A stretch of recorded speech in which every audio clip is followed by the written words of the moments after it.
සුබ අලුත් අවුරුද්දක් වේවා ඔයාලා හැමෝටම.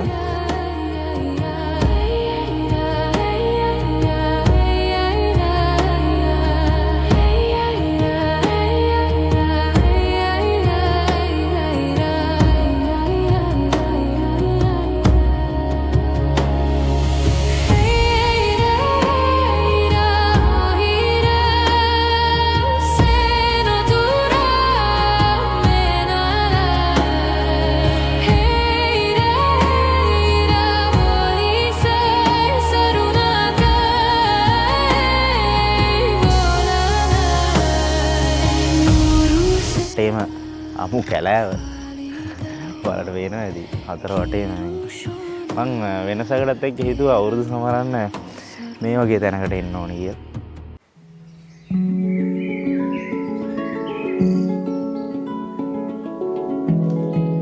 කුරුණෑගල හිරිපිටිය පාරේ උදෑසනම ගමන පටන් අරන් මම මේ ඉස්සරහට ගමන් කරන්න දැන් ගල්ගමුව පැත්තට.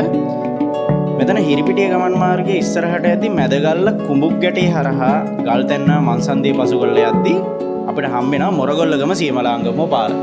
මෙතනින් කෙලින්ම ගියොත් ගල්නෑ බුල්නෑව හරහා අපිට ගල්ගමුව දෙසට යන්නත් පුළුවන්. එහෙම නැත්නම් නිකව පැත්තට හැරිලා අපිට ගල්ගමුව දෙසට යන්නත් පුළුවන්.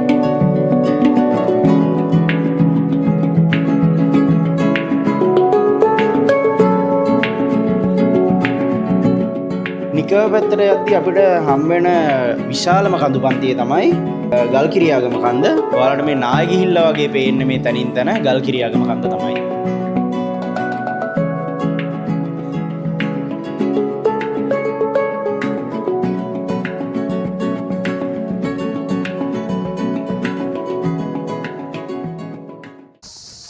මම දැන් මේ ඉන්නේ මේ සියඹලාණ්ඩුව ගල්නෑව බුල්නෑව ඔය අතරේ පිහිටලා තියෙන මේ මහ විශාල වැවක් ගාව කලංකුට්ටියව තමයි මේකට කියන්නේ.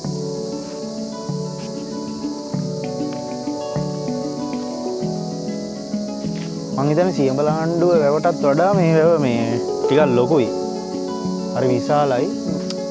මේ පැත්තේ ඉන්න මිනිස්සු නම් කියන්නේ මේ 1970 ගණන් වල 80 ගණන් වල වගේ මේ වැව විශාල කරා කියලා ගොවිතැන් වලට. කලංකුට්ටිය වැව. ඔයාලට පේනවා ඇති සයිස් එක වැව කොහොමද කියලා. එන ලොකු වැවක් මේක. ඔක්කොම පාරවල් එක වගේම මේ හැම පාරම හරිම ලස්සනයි. ලොකු ගස් වලින් මේ පිරීලා ඉතිරිලා තියෙන මුළු පාරම. කොළඹට වැස්ස වුණාට මෙහෙට තාම වැහැර නැහැ. මම දැන් ඉන්නේ මේ හරියටම මේ හුරිගස් වැව මීගලෑව කියන පාරේ. තනිකරම තියෙනවාට පේනවා ඇති. තනිකරම හේන් ගොවිතැන් තමයි තියෙන්නේ ගොඩම. එන හේන් ආයවල තියෙන්නේ දිගටම. මේ ඉන්නේ මං හුරිගස් වැව පාරේ මීගලෑව.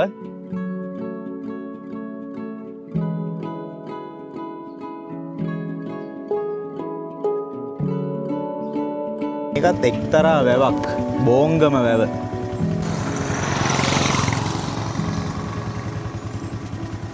පොඩි වැව් සෑහෙන්න මේ ගොඩක් තියෙනවා මේ පැත්තට වෙන්න මේ තන ලස්සන අට්ටාලයකුත් තියෙනවා. පැල් රකින්න ගහපු එක. ඔයාලට පේනවද? හරි ලස්සනයි.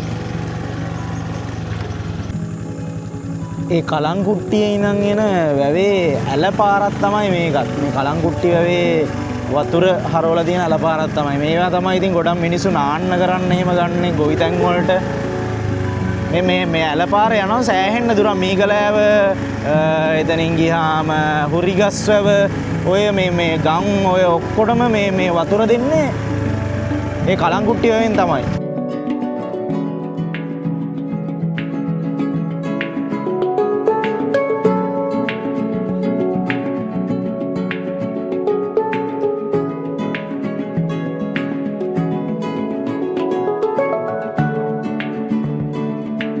මේ පේනව නේද? සෑහෙන්න දුර ඉඳන් එන්නේ මේ ඇල පාර. කලංකුට්ටිය වතුර තමයි මේ පැත්ත මේ.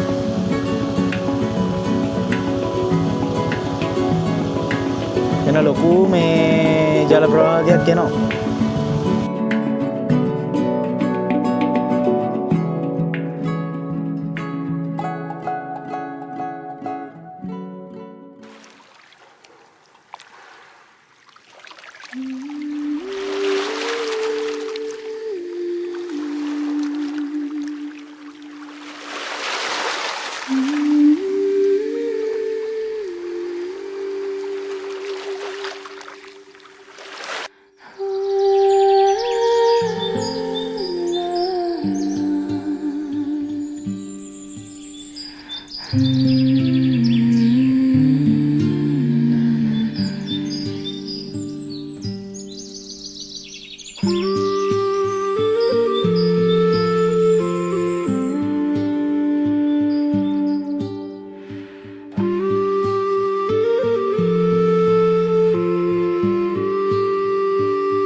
ඉතින් සුබ උදෑසනක් වේවා. ඒ වගේම සුබ අලුත් අවුරුද්දක් වේවා ඔයාලා හැමෝටම. අපි අද ඉන්නේ මේ සමාවෙන්න ඕන අපි කියන්නේ මම විතරයි. මම තනියෙන් ඇවිත් ඉන්නේ මේ මම දැන් ඉන්නේ මේ මෙහෙට කියන්නේ ඉගලෑව ඇද්දත්ගල ආරණ්‍ය සේනාසනේ තමයි මම මේ ඉන්නේ. වටේම අමු කැලෑව ඔයාලට පේනවා ඇති හතර වටේම. මං වෙනසකටත් එක්ක හිතුවා අවුරුදු සමරන්න මේ වගේ තැනකට එන්න ඕනේ කියලා. හරි නිදහස් පැත්තක්. මේ දැන් වෙලා උදේ 5:45 6ට විතර කිට්ටු ඇති දැන් නම්. ඉතින් මේ පාර මෙතනින් යනවා හුරිගස්ස මීගලෑව පාර මේ සයිඩ් එකේ. මේ හරියට කියන්නේ කුඩා කත්නෝරුව නම් ඔයාලා අහලා තියෙන්නේ. කත්නෝරුව පහු කරලා එන්න ඕන කුඩා කත්නෝරුව හරිය තමයි මම මේ ඉන්නේ දැන්.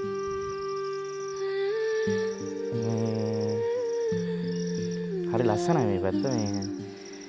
මේක රක්ෂිතේ අයිති කොහෙටද කියලා නම් දන්නේ නැහැ. මං හිතන්නේ මහවට තමයි අයිති මේ රක්ෂිතේ. මේ හරි ගන්න විශාල ලොකු කැලෑවක් මේක. මේ රක්ෂිතේ කොහෙන්ද ඉවර වෙන්නේ කොහෙටද අයිති කියලා නම් මං හරියටම දන්නේ නැහැ. නමුත් ගොඩක් ආරණ්‍ය වාසී සාමිනාන්සලා වැඩ ඉන්න මේ හරි සොඳුරු ඉසව්වක් මේක. ආඩ වෙනදි හද වටේම කැලේ තියෙන්නේ. මම ඉන්නේ මේ ගල් පොත්තක් උඩ උදේ මම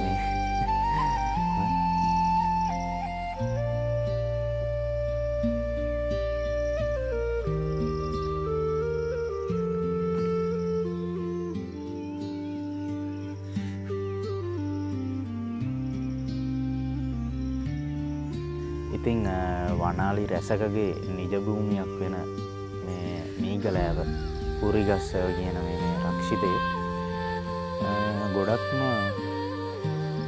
කරදරයක් එන්නේ. ඉතින් මේ මිනිස්සුන්ට වනාලින්ගෙන් තමයි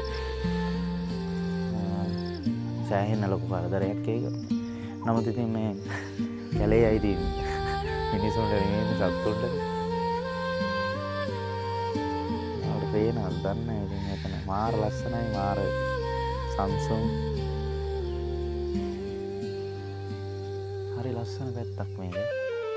අලුත් අවුරුද්ද මේ විදිහට සමරන්න නම් මං හිතා හිටියේ.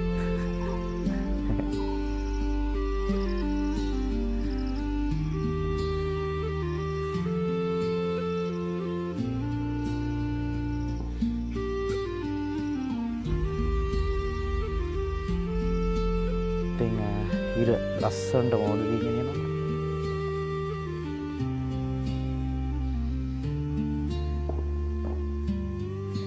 මෙතන ගොඩක් මේකේ සාමිනාන්සලා මම හිතන්නේ 20කට ආසන ප්‍රමාණයක් මේ වැඩ සිටිනවා. ගොඩාක්ම විදේශගත සාමිනාන්සලා තමයි වැඩ ඉන්නේ.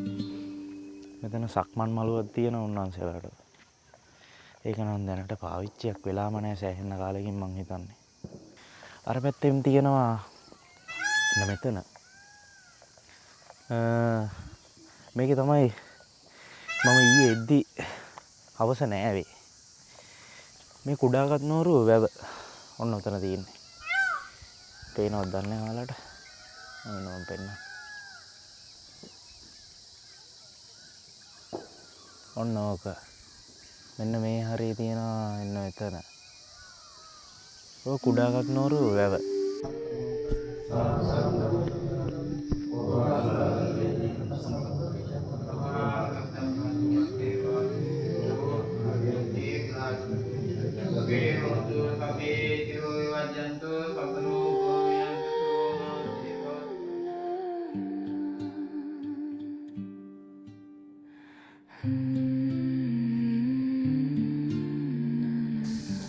මේ ලංකාවේ සිංහලයි බෞද්ධයි කියන අයට වඩා මම නම් දකින්නේ මේ පිටරට දහමක් හොයන ඇත්තක් හොයන පිරිස වැඩි වෙලා තියෙනවා. ඒකට මේ ගොඩක්ම නිදසුන් මම මේ ආරණ්‍ය සේනාසනයෙන් දැක්කා. මේ ගොඩක්ම ඉන්නේ මේ වගේ ස්ථාන වලට ඇවිල්ලා ඉන්නේ දැන් ගොඩක්ම ඉන්නේ ඩෙන්මාර්ක්, ඕස්ට්‍රේලියා, නිව්සීලන්ත, නෝවේ ඔය වගේ රටවල් වලින් ඇවිල්ලා ඉන්න පිරිස තමයි මේ ස්ථාන වලට දැන් වැඩි. ලාංකික පිරිස අඩු වෙලා තියෙන්නේ. කරනවට අමතරව ගොඩක් ස්වාමීන් වහන්සේලා තමන්ගේ හිත දියුණු කරගන්න මේ ස්ථානෙට ගොඩක්ම එනවා කියලා තමයි කියන්නේ. විදේශගත ස්වාමීන් වහන්සේලා වගේම ලාංකික ස්වාමීන් වහන්සේලා බව මෙතෙන්ට එන්නේ. ගිහි අයටත් එන්න පුළුවන්. නමුත් අවසරයක් ඇතුව මම ආවේ ඇත්තට මේ ආරණ්‍ය බලලා යන්න. දවස් දෙකකට බලලා යන්න විතරයි මං ආවේ. මේ මම අත්දැකීමක් ගන්න තමයි මම මේ හැමදේම කරන්නේ. ඉතින් දවස් දෙකක අත්දැකීම් මට මාර දෙයක්. මොකද මම මේ පරිසරයත් එක්ක ලැබී වුණා. පරිසරය සමග හිටියා. නිදහසේ ගත කරා. ඒ නිදහසේ ගත කරන එක බව මට නම් හරිම ලොකු ආශාදයක්. මම පෙන්නන්න මේ පාරේ තියෙන ලස්සනම දේ තමයි මෙන්න මෙතන තියෙන මේ වනමල් වැටිලා. ඒ වනමල් ටික විතරක් මුන්නාසලා ඉතුරු කරලා ලස්සනට පාර හැදලා තියෙනවා. මෙතන එහාට බලන්න.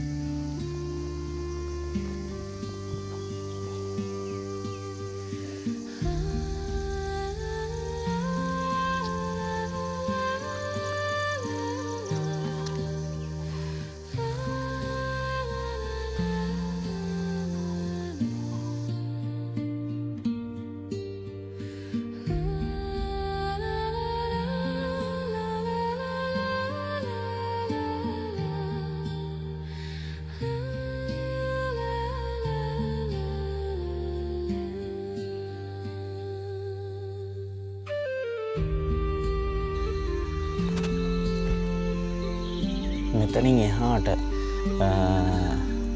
කිසිම ගිහි පිරිසකට ඇතුල් වෙන්න බෑ. මොකද භාවනා යෝගී ස්වාමීන් වහන්සේලා තමයි වැඩ ඉන්නේ මේ ආරණ්‍ය සේනාසනයේ ගොඩක්ම. නමුත් වාසනාවන්ත විදිහට මෙතනින් එහාට මේ මට යන්න අවස්ථාවක් උදා වෙලා තියෙනවා. මේ අපි ඉස්සරහට ගිහින් බලමු. මේ තට්ටු දෙකට හදලා තියෙන්නේ.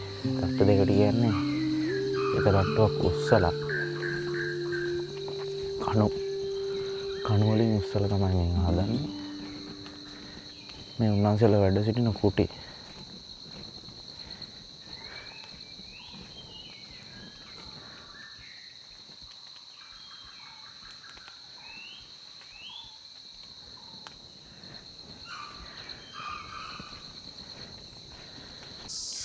මෙතනින් එහාට ඉන්නේ ගොඩක්ම මේ ඩෙන්මාර්ක් ජාතික ස්වාමීන් වහන්සේලා තමයි වැඩ ඉන්නේ. ස්වාමීන් වහන්සේලා 3 නමක් හෝ 4 නමක් වැඩ ඉන්නවා කියලා තමයි මේ මට ආරංචි වුණේ නේ. උන්වහන්සේලා භාවනා යෝගී වැඩ වාසය කරන මේ ස්ථානයේ ගොඩක් පරිස්සමෙන් යන්න ඕන. මොකද අමු කැලෑවක් මේක.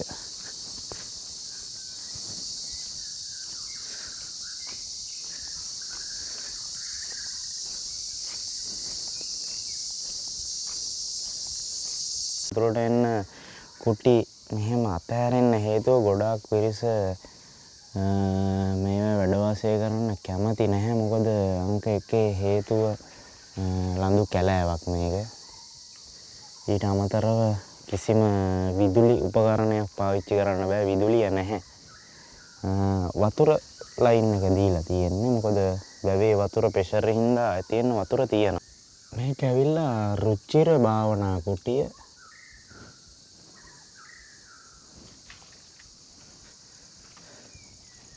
මේකේ දැන් දැනට සාමිනාසලා කවුරුත් වැඩ වාසය කරන්නේ නැහැ.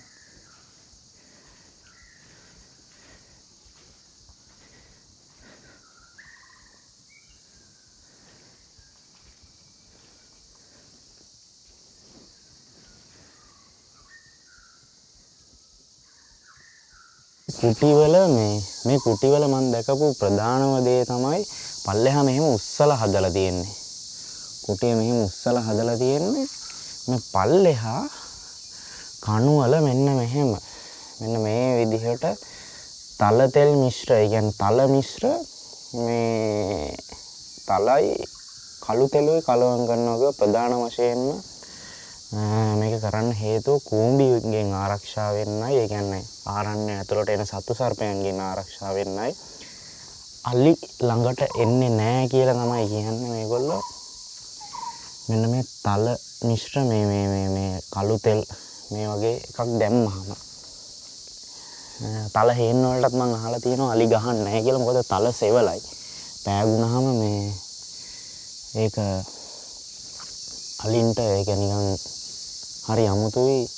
අලි එන්නේ නැහැ කියලා තමයි කියන්නේ. මේකත් තව එක්තරා කුටියක්. මේකෙත් දැනට කවුරුත් සාමිනාසනමක් වාසය කරන්නේ නැහැ.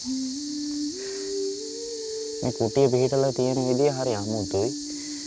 කණු 4කින් ඉස්සෙලා තමයි මේක තියෙන්නේ. කණු 4ක් නෙමෙයි සමාන කණු 6ක්. මෙන්න මේ ආකාරයට තමයි තියෙන්නේ කුටි නිර්මාණය වෙලා තියෙන. හැම කුටියක්ම වගේ මෙහෙමයි. සමහරක් කුටි වෙනස්.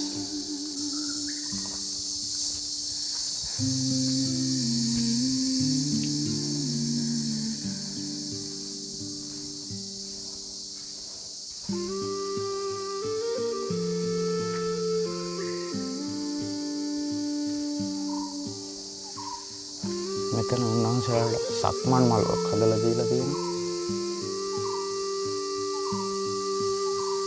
මම නම් කියන්නේ මේ කැලේ ඉන්න එකත් හරි අමුතු භාවනාවක්. මේ කුරුල්ලොන්ගේ සද්දයි, රැහැයියන්ගේ සද්දයි.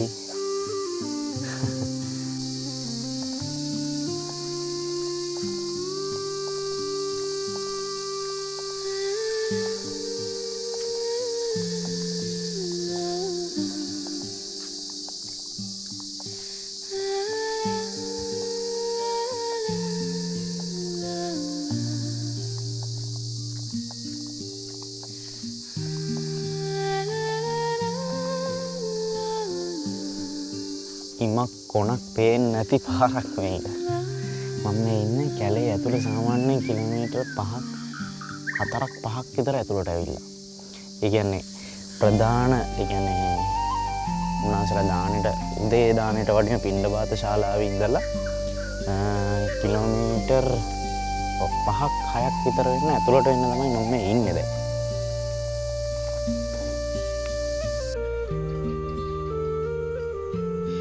මේ දකින්නේ ඔයාලා ගන්ටාර වෙනුවට පන්සල්වල නම් ගොඩක්ම ගන්ටාරනේ තියෙන්නේ. ගන්ටාර වෙනුවට භාවිතා කරන ආරණ්‍යවල තියෙන්නේ මෙන්න මේ වගේ දෙයක් තමයි. මේක හඳුන්වන්නේ ගෙඩිය කියලා තමයි. මේකෙන් තමයි ගොඩක්ම සාමිනාසලට උදේ දාන වේල මතක් කරන එක සහ උදේ පිබිදීම, එතනින් ගියාම හදිසි අවස්ථාවකදී දැනුවත් වීමකට තමයි මේ ගෙඩිය 3 පාරක් ගහනවා.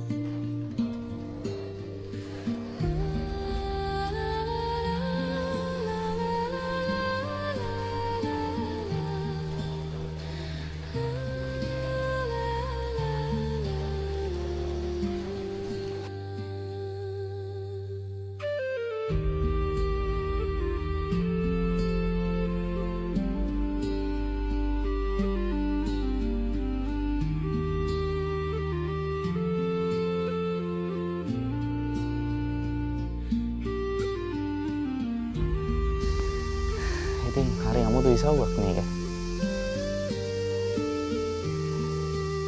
මේ වගේ ලස්සන වීඩියෝ වලින් මම ඉස්සරහටත් ඔයාලට ගේන්න බලාපොරොත්තු වෙනවා. හරි අමුතු පැත්තක් ඉතින්.